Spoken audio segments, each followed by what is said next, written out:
प्रधानमंत्री नरेंद्र मोदी की अध्यक्षता में केंद्रीय कैबिनेट की बैठक, सेमीकंडक्टर निर्माण, शहरी यातायात और स्वच्छ ऊर्जा से संबंधित प्रस्ताव मंजूर। राज्य को केंद्र की ओर से एक और सौगात, 2 लाख से अधिक पीएम ग्रामीण आवास स्वीकृत। केंद्रीय मंत्री अन्नपूर्णा देवी और राज्य मंत्री संजय सेठ ने जताया आभार। हर घर तिरंगा अभियान से जुड़ रहे खास और आम, गढ़वा, गिरिडीह और खूंटी में भी निकली तिरंगा यात्रा। देवघर के केसरी दंपति को दिल्ली के स्वतंत्रता दिवस समारोह का निमंत्रण।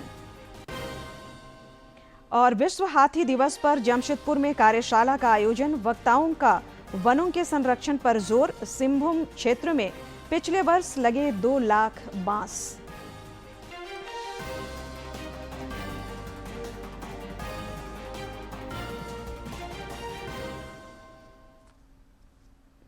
नमस्कार, खबरें झारखंड में आपका स्वागत है। मैं हूं संध्या दिमता और अब समाचार विस्तार से।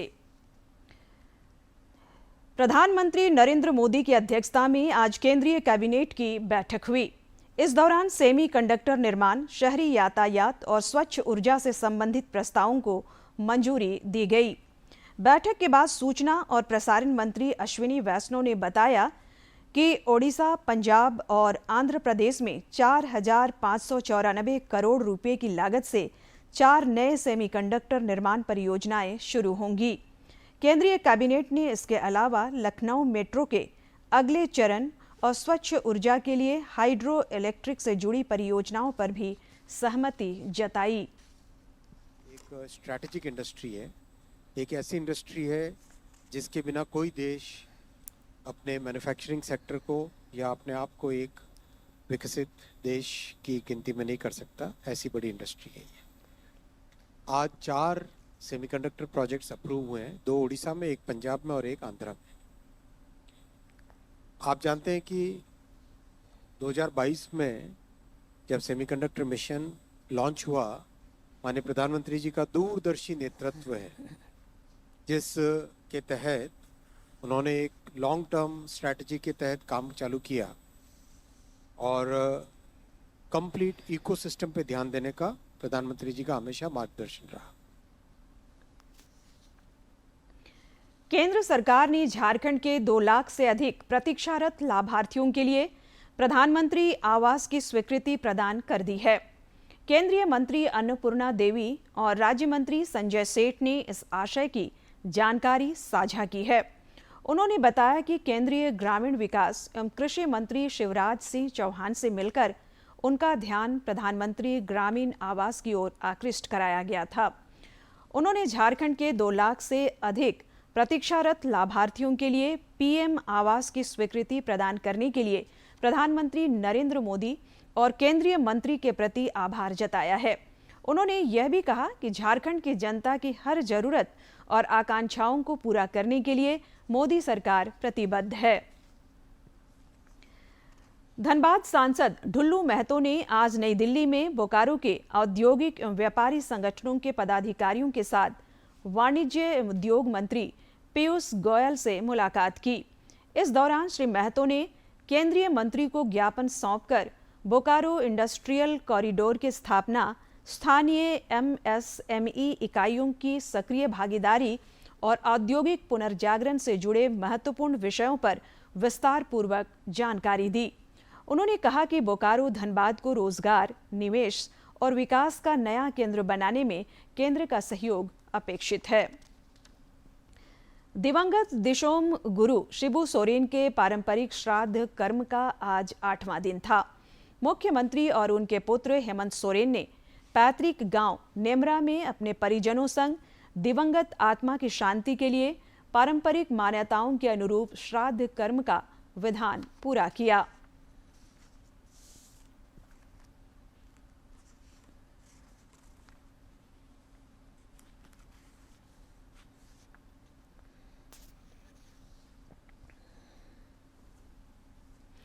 समाजवादी पार्टी के राष्ट्रीय अध्यक्ष अखिलेश यादव ने निर्वाचन आयोग की कार्यशैली पर सवाल उठाए हैं। रांची में पत्रकारों से बातचीत के क्रम में उन्होंने आरोप लगाया कि आयोग विपक्ष की बातों पर ध्यान नहीं दे रहा है। सपा अध्यक्ष ने स्वर्गीय शिबू सोरेन के संघर्षों को भी याद किया और कहा कि उनके पुत्र हेमंत सोरेन उनकी विरासत को आगे बढ़ाएंगे।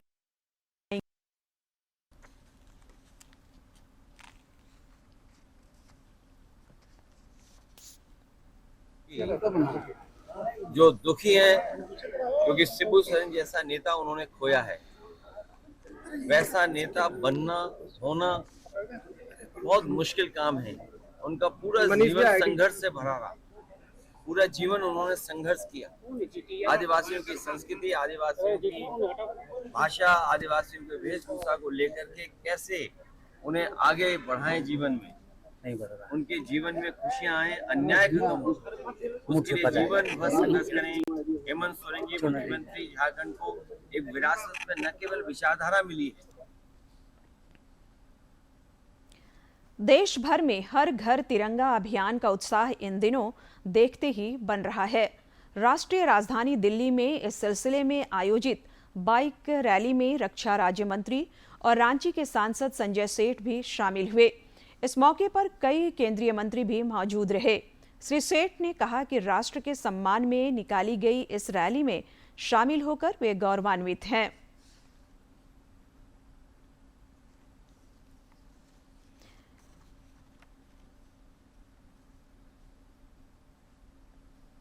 प्रधानमंत्री नरेंद्र मोदी के आह्वान पर हर घर तिरंगा अभियान के तहत गढ़वा में सीआरपीएफ 172 बटालियन के जवानों ने तिरंगा यात्रा निकाली।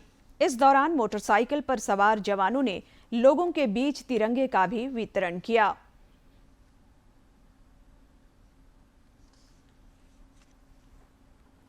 गढ़वा के सीआरपीएफ 172 बटालियन के जवानों ने कैंप से रंका मोड़ तक तिरंगा यात्रा निकाली और लोगों को देश प्रेम का संदेश दिया। तिरंगा यात्रा में शामिल सेकंड कमांड अधिकारी अमरेंद्र कुमार ने बच्चों के बीच तिरंगे का भी वितरण किया। साथ ही उन्होंने लोगों से घरों पर तिरंगा झंडा लगाने की अपील की। सन 2022 से प्रधानमंत्री श्री नरेंद्र मोदी जी के आह्वान पे प्रतिवर्ष इस अवसर पे तिरंगा यात्रा का आरंभ किया जाता है। प्रतिवर्ष की भांति इस वर्ष भी हम हर घर की तिरंगा यात्रा निकाल रहे हैं और लोगों में देशभक्ति की भावना जागृत करने का प्रयास करेंगे। यह पूरे गढ़वा वासियों के लिए हमारी तरफ से संदेश होगा कि वो भी अपने घर पे तिरंगा लहराए और इस अभियान को सफल बनाएं। सुरक्षा बल की ओर से निकाली गई तिरंगा यात्रा में आम नागरिक भी खासा उत्साहित दिखे। रंका मोड़ पर चाय की दुकान संचालित करने वाले दुकानदार गोपाल कश्यप ने कहा कि तिरंगा यात्रा से देशभक्ति और देश प्रेम की अनुभूति हो रही है। आज जो तिरंगा यात्रा निकला वो प्रशासन के द्वारा हम लोग के लिए बहुत गर्व की बात है, आन बान और शान है। उनको देख करके हमारे हौसले और बुलंद हो गए। ये चीज और घर घर में तिरंगा का फहराने का हम लोग का भी एक अवसर मिला और फहराए में भारत माता की जय। राज्य के अन्य जिलों में भी उत्साह के साथ हर घर तिरंगा अभियान में आम और खास सबों की भागीदारी दिख रही है। डीडी न्यूज के लिए गढ़वा से विजेंद्र तिवारी की रिपोर्ट। गिरिडीह जिले के बेंगाबाद थाना क्षेत्र के छोटकी खरगडीहा में तिरंगा यात्रा का आयोजन हुआ। इस दौरान राष्ट्रभक्ति के गीतों से फिजा में अलग ही देश प्रेम का माहौल दिखा। तिरंगा यात्रा में विद्यार्थियों की भी भागीदारी रही। यह यात्रा जहां से भी गुजरी, वंदे मातरम और भारत माता की जय के नारों से इलाका गुंजायमान हो गया।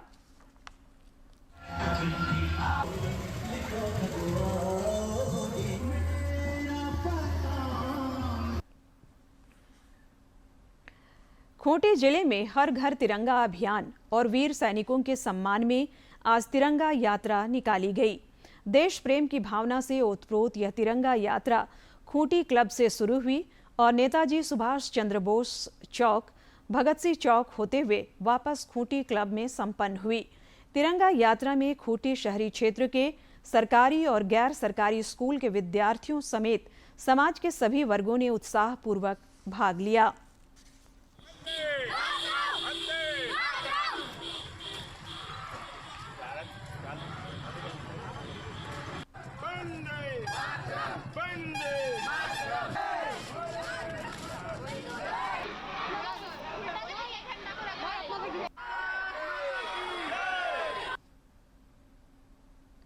देवघर के पुरंदाहा निवासी सौरभ केसरी और उनकी पत्नी रजनी केसरी 15 अगस्त को दिल्ली के स्वतंत्रता दिवस समारोह में शामिल होंगे।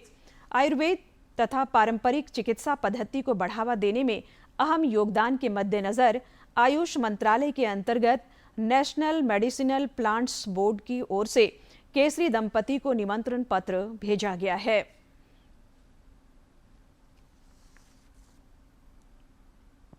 देवघर के पुनर्दाहा निवासी सौरभ केसरी और उनकी पत्नी रजनी केसरी इस बार लाल किला में आयोजित होने वाले स्वतंत्रता दिवस समारोह के साक्षी बनेंगे। आयुष मंत्रालय के अंतर्गत नेशनल मेडिसिनल प्लांट्स बोर्ड की ओर से राज्य के कुल 5 लोगों का चयन स्वतंत्रता दिवस समारोह के स्पेशल गेस्ट के रूप में हुआ है, जिसमें केसरी दंपति भी शामिल हैं। आमंत्रण मिलने से दोनों काफी हर्षित हैं। औषधीय पौधों के लिए हम लोगों ने बहुत कुछ किया है। झारखंड सरकार NMPB के द्वारा मिलकर और अपने भी माध्यम से किसानों को के आय को बढ़ावा देने का और उनके रोजगार को बढ़ाने का एवं और उनके जो नवयुवक जो हैं जो झारखंड से बाहर जाते हैं कमाने के लिए, उनको रोकने का एक योगदान है हमारा कि लोग पलायन ना करें, लोग शहर में रहें, अपने गाँवों में रहें और अपने झारखंड को सशक्त करें और औषधीय पौधों की खेती एवं बीजों को खेती पे कर लाएं और उनको बढ़ाएं, जो कि भारत सरकार भी ये चाहती है कि जो जंगल से प्राप्त होती है औषधियाँ उनको खेती पे लाया जाए। दरअसल सौरभ केसरी और उनका परिवार पिछले 100 वर्ष से अधिक समय से औषधीय पौधों के क्षेत्र में काम कर रहे हैं और आयुर्वेद एवं पारंपरिक चिकित्सा पद्धति को बढ़ावा देने में अहम भूमिका निभा रहे हैं। इसी आधार पर केसरी दंपति को यह निमंत्रण मिला है। सौरभ की पत्नी रजनी केसरी ने कहा कि यह पूरे परिवार, समाज और देवघर के लिए गौरव की बात है। ये हमारे लिए नहीं, हमारे शहर देवघर के लिए बहुत गौरव की बात है कि हम लोग स्वतंत्रता दिवस समारोह में चयनित हुए हैं और वहाँ पे जाके अपने देवघर शहर का नाम, अपने झारखंड का नाम गौरवान्वित करेंगे और बहुत ही सौभाग्य वाली बात है जो हम लोगों को ये सुनहरा अवसर भारत सरकार द्वारा प्राप्त हुआ है। राष्ट्रीय राजधानी में 15 अगस्त को स्वतंत्रता दिवस समारोह के स्पेशल गेस्ट राष्ट्रीय युद्ध स्मारक, प्रमुख धरोहरों और आयुष मंत्रालय से जुड़े संस्थानों का भी भ्रमण करेंगे। देवघर से मनीष दुबे की रिपोर्ट। हजारीबाग के बड़का गांव प्रखंड में ग्रामीण और NTPC के वरीय पदाधिकारियों के बीच मंगलवार को हिंसक झड़प हो गई। इस झड़प में पुलिसकर्मी, NTPC के पदाधिकारी और ग्रामीण घायल हुए हैं। फिलहाल घायलों का इलाज सदर अस्पताल में चल रहा है। यह झड़प बादम कोल खनन परियोजना को लेकर प्रस्तावित ग्राम सभा के दौरान हुई। हजारीबाग के उपायुक्त शशि प्रकाश सिंह ने बताया कि NTPC की कोल परियोजना के लिए गोंदलपुरा, बादम और अंबाजीत गांव की जमीन अधिग्रहण होना है। इसे लेकर ग्राम सभा आयोजित की गई थी। इसी दौरान असामाजिक तत्वों ने अचानक प्रशासन और NTPC के अधिकारियों पर हमला कर दिया। इस मामले में उचित कानूनी कार्रवाई की जाएगी। आज पदाधिकारी NTPC के एवं जिला प्रशासन के पदाधिकारी एक कैंप होल्ड किए थे ताकि ग्रामीणों को उनके जो राइट्स हैं, जो अधिकार है, उसके विषय में बताया जाए। उसको लेकर के एक जो है ग्राम सभा आयोजित की गई थी, परंतु जो है कुछ असामाजिक तत्व के लोग थे जिन्होंने हमारे पदाधिकारियों के ऊपर जो है अटैक कर दिए थे। 4-5 लोग जो हैं वो घायल हुए हैं, सबकी इलाज चल रही है। ड्यू कोर्स ऑफ टाइम में हम लोग लीगल एक्शन जो है प्लान कर रहे हैं। संसद के मानसून सत्र की कार्यवाही आज भी ठीक ढंग से नहीं चल सकी। लोकसभा की कार्यवाही पहले स्थगन के बाद जब दोपहर 12 बजे शुरू हुई तो लोकसभा अध्यक्ष ओम बिरला ने उच्च न्यायालय के न्यायाधीश यशवंत वर्मा के विरुद्ध लगाए गए आरोपों की जांच के लिए 3 सदस्यीय समिति के गठन की घोषणा की। लोकसभा अध्यक्ष ओम बिरला ने 3 सदस्यीय समिति के गठन की घोषणा की है। समिति में सुप्रीम कोर्ट और हाई कोर्ट के एक जज और एक कानूनविद शामिल होंगे। कमेटी में सुप्रीम कोर्ट के जज अरविंद कुमार, मद्रास हाई कोर्ट के चीफ जस्टिस मनिंद्र मोहन श्रीवास्तव और कर्नाटक हाई कोर्ट के सीनियर एडवोकेट BV आचार्य शामिल हैं। सदस्यों के नामों की घोषणा से पहले लोकसभा स्पीकर ओम बिरला ने कहा कि जस्टिस यशवंत वर्मा को हटाने के लिए 31 जुलाई को प्रस्ताव मिला। लोकसभा अध्यक्ष ने कहा कि दिल्ली उच्च न्यायालय के जज वर्मा के खिलाफ शिकायत को उच्च प्रवृत्ति का पाया गया है। ऐसे में उक्त न्यायाधीश को हटाने के लिए कार्रवाई करने की जरूरत है। लोकसभा स्पीकर ने कहा कि संसद को भ्रष्टाचार के इस विषय में एक स्वर में बोलना चाहिए। जांच अधिनियम 1968 की धारा 3 की उपधारा 2 के अनुसार मैंने न्यायमूर्ति यशवंत वर्मा को पद से हटाने के अनुरोध के आधारों की जांच करने के उद्देश्य से निम्नलिखित 3 सदस्यों वाली एक समिति गठित की है। माननीय न्यायमूर्ति श्री अरविंद कुमार, न्यायाधीश उच्चतम न्यायालय, माननीय न्यायमूर्ति श्री मनिंदर मोहन श्रीवास्तव, मुख्य न्यायाधीश मद्रास उच्च न्यायालय, श्री BV आचार्य, वरिष्ठ अधिवक्ता कर्नाटक उच्च न्यायालय। समिति यथाशीघ्र अपनी रिपोर्ट प्रस्तुत करेगी। जांच समिति की रिपोर्ट प्राप्त होने तक यह प्रस्ताव लंबित रहेगा। केंद्र सरकार के प्रयासों से देश में जहां विकास को नया आयाम मिल रहा है, वहीं गरीबी उन्मूलन की दिशा में भी लगातार सफलता मिल रही है।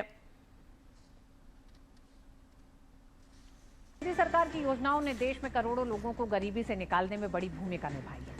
पीएम आवास योजना से लेकर मुद्रा और लखपति दीदी जैसी योजनाओं ने देश में महिलाओं और बच्चों की गरीबी कम करने में बड़ी भूमिका निभाई है। प्रधानमंत्री की आर्थिक सलाहकार परिषद की सदस्य शमिका रवि और डॉक्टर मुदित कपूर की रिसर्च रिपोर्ट में ये जानकारी सामने आई है।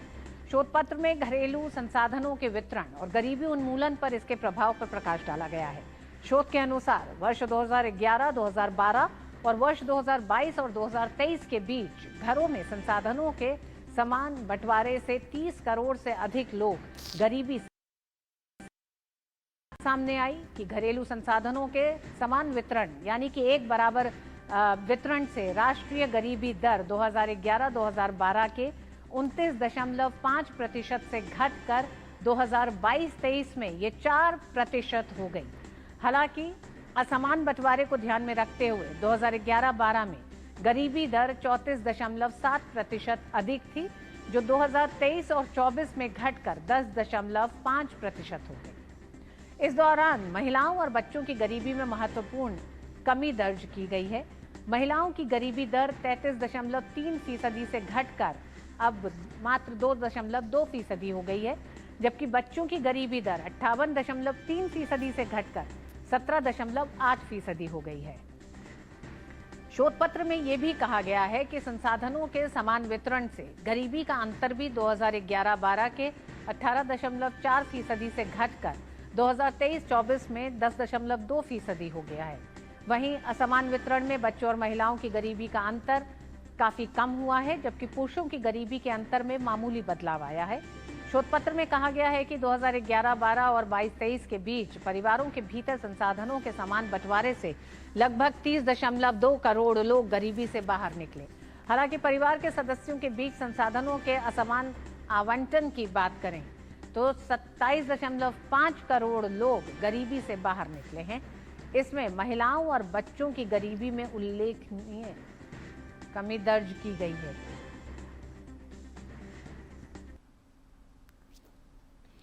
धनबाद के निरसा थाना क्षेत्र के मानसिंह डीह में नकली शराब की मिनी फैक्ट्री का पर्दाफाश हुआ है। उत्पाद विभाग और पुलिस ने गुप्त सूचना पर मानसिंह डीह में छापेमारी कर एक घर में संचालित इस मिनी फैक्ट्री से 820 लीटर कच्चा स्प्रिट तथा घर के पीछे बने सरकारी शौचालय में पैकिंग मशीन, रैपर, ब्रांडेड शराब की खाली बोतलें और ढक्कन बरामद किए हैं। हालांकि फैक्ट्री का संचालक मौके से फरार हो गया।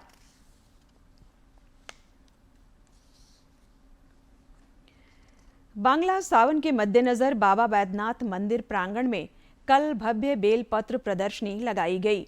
इस प्रदर्शनी की शुरुआत लगभग 250 वर्ष पहले बम बम बाबा ब्रह्मचारी द्वारा की गई थी।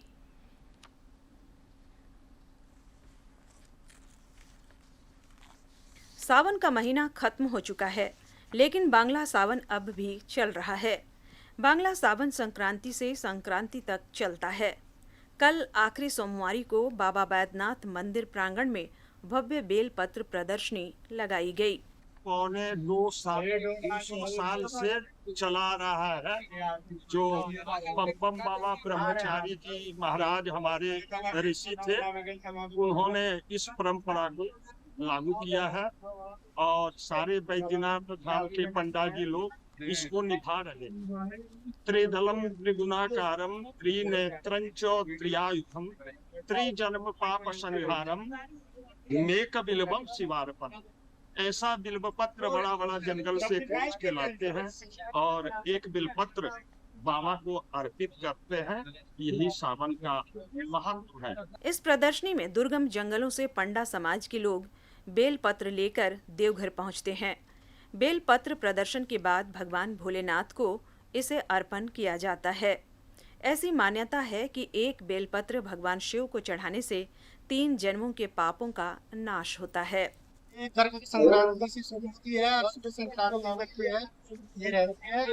और ये हमारे बाबा ब्रह्मचारी महाराज यहाँ के सारे जंगल में घरे जंगल में जाके वही लाते हैं। यहाँ पे प्रत्येक सावन की सोमवार में इसे जो है बाबा का उपवास सोमवार का उपवास करके शाम के करते हैं। इस प्रदर्शनी की शुरुआत लगभग पौने 200 साल पहले बम बम बाबा ब्रह्मचारी के द्वारा की गई थी। इसमें कुल 9 दलों के द्वारा प्रदर्शनी लगाई जाती है। देवघर से मनीष दुबे की रिपोर्ट। धनबाद जिला प्रशासन के निर्देश पर मैथन स्थित IIT ISM के कैंपस 2 के लिए आवंटित भूमि को अतिक्रमणकारियों से मुक्त कराया गया। कार्यपालक दंडाधिकारी नारायण राम के नेतृत्व में अभियान चलाकर अवैध निर्माणों को बुलडोजर से तोड़ा गया। इस दौरान भारी संख्या में पुलिस बल की तैनाती की गई थी।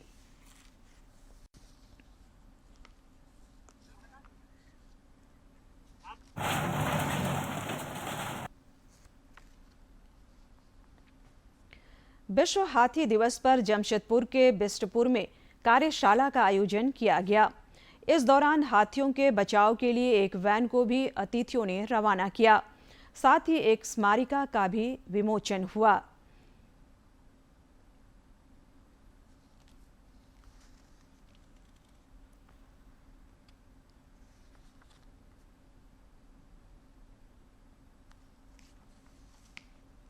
विश्व हाथी दिवस के अवसर पर जमशेदपुर के बिष्टपुर में कार्यशाला को संबोधित करते हुए सिंहभूम के क्षेत्रीय मुख्य वन संरक्षक स्मृति पंकज ने हाथियों के संरक्षण के लिए वनों के संरक्षण पर बल दिया। उन्होंने बताया कि हाथियों के लिए पिछले साल सिंहभूम क्षेत्र में 2 लाख बांस लगवाए गए ताकि हाथियों को भोजन भी मिले और वह सुरक्षित भी रहे। अच्छा है, उनके लिए प्रोत्साहन राशि है, प्रोत्साहन है। They will encourage in such a way that they will do more practical work and with efficiency। मतलब अच्छे से और अच्छा काम करेंगे, इसलिए उनको एक प्रोत्साहन दिया गया। इस मौके पर वन पदाधिकारी अशोक कुमार ने बताया कि सामूहिक प्रयास से राज्य में हाथियों की संख्या बढ़ी है। हाथियों के सहायतार्थ एक गाड़ी भी वन विभाग को समर्पित किया गया है। उन्होंने हाथियों के संरक्षण के लिए जन जागरूकता पर भी जोर दिया कि आज के दिन में हैबिटेट डिस्ट्रक्शन हो रहा है और बहुत हद तक हो चुके हैं। That we have to accept and admit. And as forest officers हम लोग पूरा कोशिश कर रहे हैं कि ह्यूमन एलिफेंट कॉन्फ्लिक्ट को किस हद तक रेगुलेट कर सकते हैं। We cannot control it, we can only regulate it. कार्यशाला में वन विभाग से जुड़े अधिकारियों और कर्मियों के अलावा बड़ी संख्या में स्कूली बच्चे भी उपस्थित थे। इस अवसर पर एक स्मारिका का भी विमोचन किया गया और हाथियों के बचाव के लिए एक वैन को भी अतिथियों ने रवाना किया। जमशेदपुर से राजेश कुमार लालदास की रिपोर्ट। दूरदर्शन झारखंड पर पल पल की खबरों से जुड़े रहने के लिए आप हमारे social media platform X, Facebook, Instagram और यूट्यूब से जुड़ सकते हैं। क्योंकि खबरों से जितना बाखबर रहना जरूरी है, उससे ज़्यादा जरूरी है सटीक, संतुलित और निष्पक्ष समाचार। हमारा एक्स हैंडल है @DD news Ranchi, Facebook page है DD न्यूज झारखंड और इंस्टाग्राम अकाउंट है DD न्यूज झारखंड। आप हमें YouTube channel Jharkhand DD news पर भी देख और सुन सकते हैं। अंत में मुख्य समाचार एक बार फिर।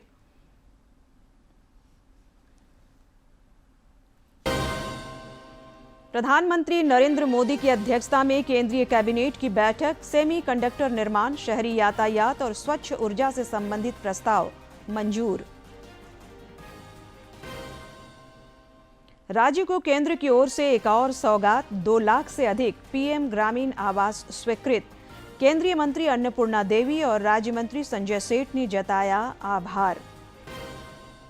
हर घर तिरंगा अभियान से जुड़ रहे खास और आम, गढ़वा, गिरिडीह और खूंटी में भी निकली तिरंगा यात्रा। देवघर के केसरी दंपति को दिल्ली के स्वतंत्रता दिवस समारोह का निमंत्रण। और विश्व हाथी दिवस पर जमशेदपुर में कार्यशाला का आयोजन, वक्ताओं का वनों के संरक्षण पर जोर। सिंहभूम क्षेत्र में पिछले वर्ष लगे 2 लाख बांस।